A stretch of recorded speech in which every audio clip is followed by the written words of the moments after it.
Matilda told such dreadful lies. It made one gasp and scratch one's eyes.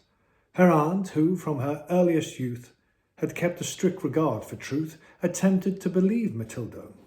The effort very nearly killed her, and would have done so had not she discovered this infirmity.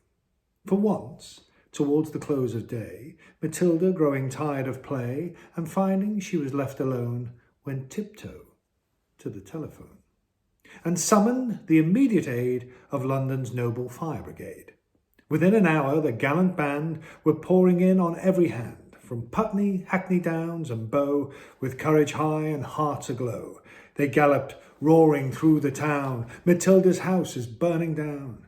Inspired by British cheers and loud proceedings from the frenzied crowd, they ran their ladders through a score of windows on the ballroom floor, and took particular pains to souse the pictures up and down the house, until Matilda's aunt succeeded in showing them they were not needed.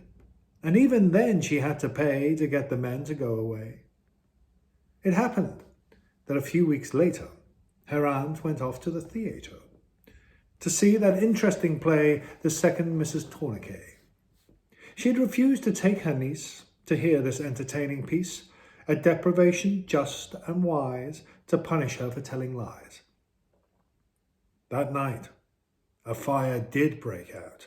You should have heard Matilda shout. You should have heard her scream and bawl and throw the windows up and call to people passing in the street, the rapidly increasing heat encouraging her to obtain their confidence, but all in vain. For every time she shouted fire, they only answered little liar. And therefore, when her aunt returned, Matilda and the house were burned.